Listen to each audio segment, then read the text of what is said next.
Em 6 de março de 1994, algo aconteceu comigo e com meu marido, que nunca conseguimos explicar de forma lógica. Estávamos em nossa casa nova, no interior do Tennessee. Era um sábado, por volta de 1h20 da madrugada. Tínhamos ido para a cama há pouco tempo e tudo estava absolutamente normal. Lembro que estava deitada do lado, quase pegando no sono, quando senti uma vibração fraca no colchão, como se algo tivesse passado sob a cama. Antes que eu pudesse me mover, eu abri os olhos direito. Uma sensação de peso tomou meu corpo inteiro. Tentei respirar fundo, mas parecia que o ar ao redor estava mais denso do que deveria. Foi nesse momento que apagamos simultaneamente. Não foi sono, não foi desmaio comum. Foi como se alguém tivesse tirado nosso tempo de forma abrupta. Quando recuperei a consciência, a primeira coisa que percebi foi o silêncio anormal da casa. Olhei para o relógio, eram 4h37 da manhã. 3 horas haviam passado, sem qualquer lembrança. Era como se o mundo tivesse saltado para a frente enquanto estávamos desligados. Levantei da cama e notei que a porta da frente estava destrancada, apesar de termos o hábito de verificar 2 vezes antes de dormir. Algumas cadeiras estavam deslocadas e a porta do armário da cozinha estava aberta. No corredor havia um cheiro fraco de terra molhada, embora estivesse completamente seco lá fora. Meu marido acordou logo depois, extremamente confuso. Disse que tinha uma dor na nuca e que sentia como se tivesse dormido num lugar diferente. Ele também não lembrava de nada. Entre o momento em que deitamos e o instante em que me viu em pé, olhando para o relógio. Nos dias que se seguiram, sempre que tentávamos lembrar o que aconteceu naquelas 3 horas, sentíamos uma pressão leve na cabeça, como se houvesse resistência ao tentar acessar a memória. Era uma sensação idêntica para nós dois. 2 meses depois, em uma noite praticamente sem vento, acordei sem motivo aparente às 3h11. A casa estava escura, mas percebi imediatamente que havia alguém ou algo parado na porta do quarto.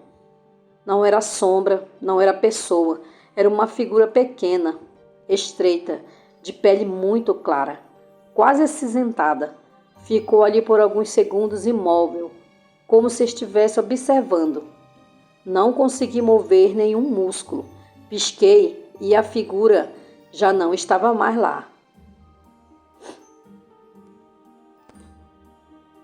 Tentei contar ao meu marido pela manhã, mas antes de terminar a frase, ele ficou pálido. Disse que naquela mesma madrugada tinha sentido a mesma sensação de peso no corpo que sentiu na noite do apagão e que acreditava não ter sido coincidência e ter acordado no mesmo horário exato em que ele sentiu isso. 4 semanas depois, às 3h11, novamente acordei com a mesma sensação. Não vi nada dessa vez, mas tive a impressão clara de que algo estava parado atrás da porta do corredor, como se estivesse garantindo que eu tivesse acordado. A sensação era de continuidade, como se nos observasse desde aquela primeira noite e estivesse retornando em intervalos calculados. Até hoje não conseguimos lembrar as 3 horas perdidas, mas ambos concordamos em uma coisa: a visita daquela figura parecia estar relacionada ao que aconteceu naquela madrugada, como se tivesse começado algo que de certa forma ainda não terminou. O relato foi uma moça que mandou para mim e ela conta a história de 2 moças que moravam em Pernambuco. Essa história, quem contou para ela foi a tia das moças que contou. Eu sempre achei que histórias de feitiço, inveja e coisa feita fosse exagero das pessoas mais velhas.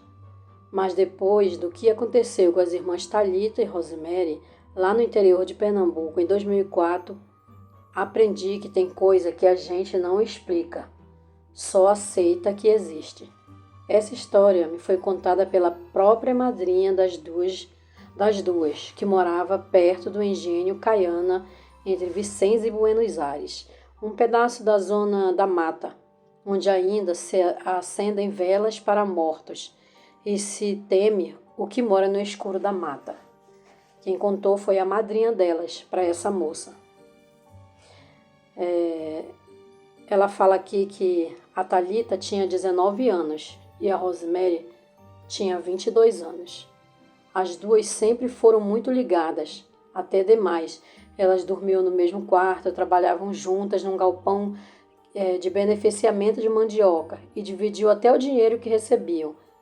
Mas em 2004, tudo começou a mudar na vida delas. Rosemary arrumou um namorado, por nome Jair. E nisso, Thalita começou a ficar irritada e desconfiada e amarga. A madrinha dizia que era ciúme da irmã, mas depois viu que era outra coisa. O primeiro sinal que elas tiveram foi quando a Thalita começou a ter uns sonhos repetitivos. Ela dizia que via Rosemary dormindo e alguém puxava a alma dela pelos pés, como se arrancasse uma sombra do corpo. No sonho, Rosemary tentava gritar, mas a boca não abria. Thalita acordava suando, tremendo e passando mal. E toda vez que ela tinha esse sonho, a Rosemary amanhecia com dores nas pernas e falta de ar e um roxo no tornozelo, como se alguém tivesse realmente segurado ali no tornozelo dela, né? A mudança da Rosemary, depois de 2 meses, foi assim drástica. A Rosemary começou a definhar. Ela acordava fraca, as unhas quebravam, o cabelo caía em mechas e ela dizia que se sentia vigiada dentro do próprio quarto. Ela não queria mais comer, não queria mais conversar e principalmente não queria mais dormir. Ela dizia que se ela dormisse, talvez ela não acordasse mais. A família achou que era estresse, até que uma madrugada mudou tudo. À noite do dia 23 de julho de 2004, Thalita acordou com um barulho vindo do quarto da irmã, Rosemary.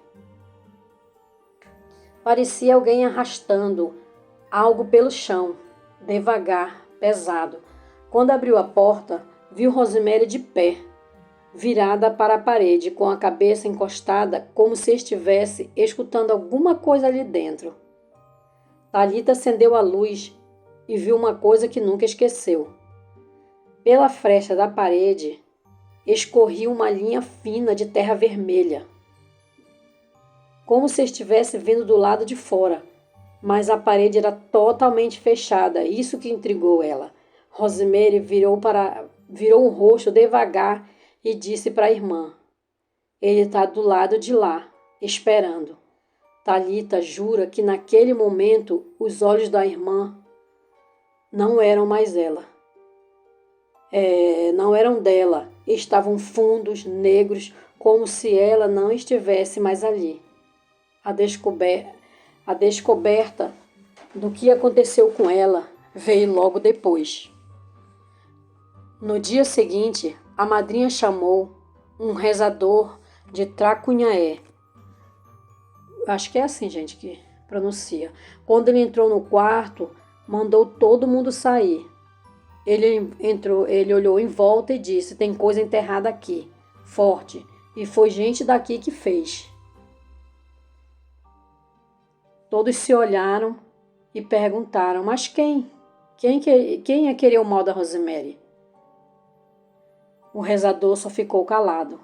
Ele mandou cavarem atrás da casa, perto da janela onde Rosemary dormia.